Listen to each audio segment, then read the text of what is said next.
bon ñi ngi leen di gërëm bu baax ci seen teewaay yéen suñu mbokku taskatu xabaar yi lu ñu fi dajale tey mooy mbir mi xamante ne ñetti fan yëpp sénégalais yëpp dégg nañ ko mooy lu xew fële ci hôpitalu Louga mooy hôpital Amadou Sakhir Mbaye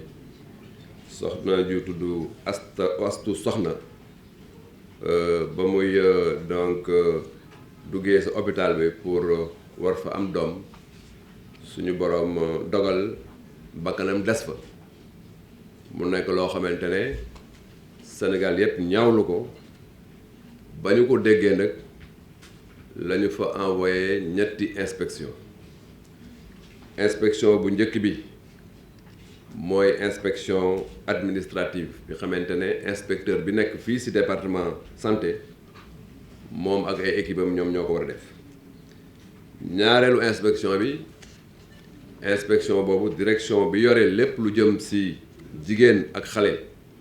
mais aussi direction bi yore hôpitaux yi mais ak ñi xamante ne ñoo yore fële ci université de Dakar lépp lu jëm ci jigéen ñoom ñoo ko sëx def ko inspection bu mujj bi nag mission la rek mooy mission de soutien psychologique mooy dem seetu njaboot gi ma yónni fa woon fa directeur général de l'action sociale ak benn équipe bu mag ñu dem seeti effectivement njaboot gi jaale leen indi leen effectivement suñu soutien ba ñu defee ñetti mission yooyu tey nag comme que indi leen rapport yi li war te jaadu mooy ñu ñëw devant l'opinion devant sénégalais yëpp pour wax leen inspection yooyu lan la ñu indi comme information pour que sénégalais yëpp mën ko xam bon nag ma jéem a leen wax lan moo nekk ci rapport d'inspection yooyu li ñu mën a jot mooy que ne madame Astu Soxna yàlla na ko suñu boroom yërëm yóbbu ko àjjana ba muy ñëw hôpital ba ñu ko xoolee gisuñu en tout cas benn feebar boo xamante ne nekk na ci moom pour mën ko faagaga ba mu ñëwee hôpital nag seetlu nañ tam bi ñu xoolee dossier am que ne ñetti at sa gannaaw defaloon nañ ko césarienne ba ñu ko defee césarienne yàlla def na bébé bi mu kii woon ba mu àndaloon yàlla jël ko loolu césarienne boobu mu ngi am le 30 mars 2019 à 4h40 du matin loolu nekk na ci dossier ñu wax ne madame Astou Soxna bañ ko defalee césarienne boobu ba pare lépp lu waroon ci faj jëm ci cardiologie walla wàllu roñoo loolu yëpp def na ko loolu dafa bokk ci li xamante ne dafa war boo defee césarienne pour que ñu mën la suivre bon dëkk mën nañu wax ne le 28 mars 2022 ba madame Astou Soxna di ñëw hôpital amul woon dara loo xamante ne nekk na jafe-jafe ci wàllu wér-gu-yaram ba mu ñëwee le 28 mars 2022 defal nañ ko visite ba pare ne pour que ñu def bilan boo xamante ne dañ koy préparer pour que bu waree mën a def césarienne ñu defal ko normalement le 31 mars 2022 moom aussi mu dellu si ba muy ñëwaat hôpital moo ñëwal boppam mais ba muy ñëw dafa commencé woon am ay méttitu biir ñu entré ko ndëkk téye ko hôpital bi dañ ko téyee le 31 ba ñu xëyee le 1er avril ci 6h50 la ñu parents yi woo ñëw sage-femme yi ne leen ñu ñëw xool Astou Soxna sage-femme bi mu ñëwee woo gynécologue bi ñu seetlu ne effectivement suñu boroom jël na ko bon dëkk loolu moo waral li ñuy wax audit ñu vérifier est-ce que loolu jaadu na am déet mission yi fa demoon li ñu noté mooy que ne ñetti anam la ñuy vérifier wàllu audit bu njëkk bi ñu ngi koy woowee premier retard est-ce que mbir mi ngi nekk ci booru patient bi ñu seetlu ne ci wàllu patient bi gisuñu dara loo xamante ne waroon na ko mën a donc faat bakkanam. beneen bi mooy wàllu environnement bi ak wàllu trajet bi nan la ñëwee ba hôpital foofu tam gisuñu fa dara loo xamante ne war na mën a indi donc tolof-tolof. li mission bi conclure mooy que ne tolof-tolof bi ñu ngi ko seetlu ci structure sanitaire bi ci niñ ko effectivement jëlee ci biir hôpital bi loolu nag ci wàllu diagnostic bi lañ ko seet donc ni saytu bi des na mais aussi ñu seet ko ci wàllu prise en charge bi ak surveillance bi donc ni ñu ko waroon surveiller ñu ko noonu bi ñu gisee situation boobu nag ñu war ci mën a tirer ay conclusion majeure bi mooy que ne faatu madame Astou Sokhna ñu ngi ko tuddee décès maternel évitable mooy que ne gannaaw ndogalu yàlla nekk na loo xamante ne waroon nañ ko mën a donc saafara waroon nañ ko mën a moytu expression tubaab bi mooy dañ ko considérer comme un décès maternel évitable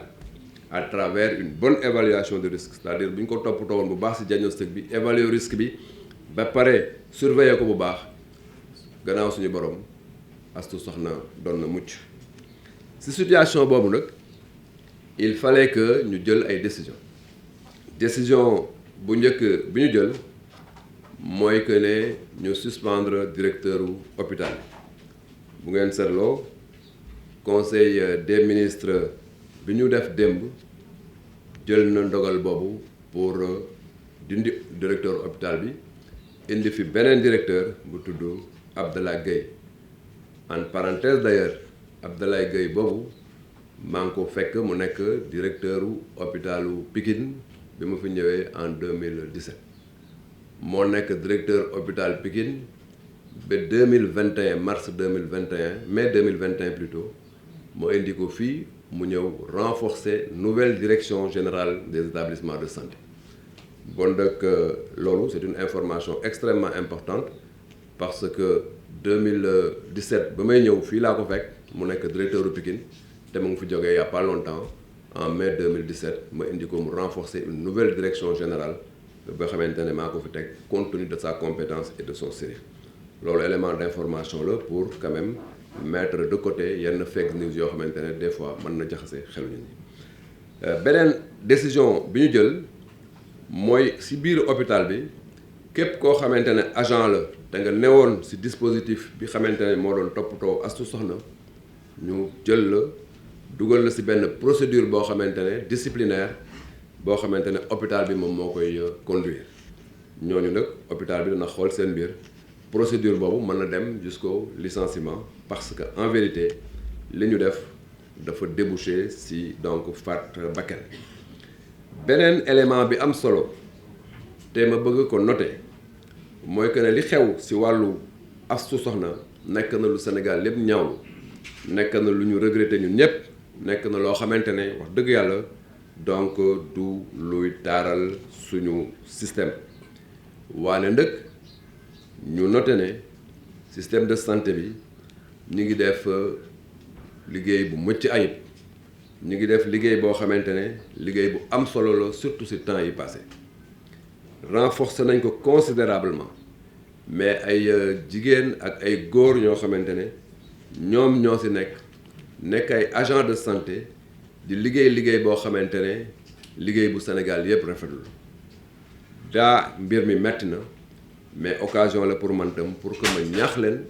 ñu gën a jàpp seen liggéey parce que seen taxawaay Sénégal yàgg na ko rafetlu may noter tam pour terminer que ne Sénégal dafa def ay performances yu am solo ci wàllu mortalité maternelle et néonatale mooy xayma bi xamante ne dañ koy xayma réew yi di xool ban réew moo gën a am situation yi ñuy dund tey mooy jigéen bakkanam dem ci wàllu donc njur loolu ndëkk dafa nekk indicateur OMS indicateur bu am solo Sénégal ndëkk tey ci sous-région bi UEMOA moom moo fi juutu ci indicateur boobu moom moo fa gën a nekk ci kanam parce que 2019 ñu ngi doon tourner ci indicateur boo xamante ne 386 naissances décès pour 100 000 naissances vivantes mais en 2019 ñu ngi ci 276 décès 236 décès pour 100 000 naissances vivantes gis ngeen ne évolution bu am solo am na foofu bon nag nañu continuer effectivement ci effort yooyu mais ñu ñaax personnel de santé bi ak d'action sociale ñu taxaw pour que performance ak njàmbaar bi leen réew mi yëpp xamee ñu continuer ko may terminer ci benn élément d'information bu am solo parce que en plus effort yu ñu def ci ressources humaines yi dañuy continuer di def ay effort tam ci li jëm ci jumtukaay yi ak structure de santé yi ci cadre boobu lay annoncé d'ailleurs que ne l'hôpital Aristide Le Dantec projet wu état bi sur instruction président Macky Sall mooy que ñu tabaxaat ko totalement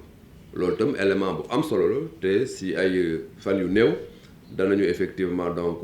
am benn rencontre boo xamante ne certainement chef de l'État moom moo koy diriger pour que ñu xool yan modalité la ñuy jël pour que reconstruction hôpital Dantec ñu mën ci gaaw nu mu gënee donc loolu daal laa ne woon danaa leen ko indil di leen remercier encore une fois di wax ne nos services sont à votre totale disposition ici au niveau central comme au niveau des structures pour indil leen toutes les informations qui concernent le système de santé maa ngi leen di remercier.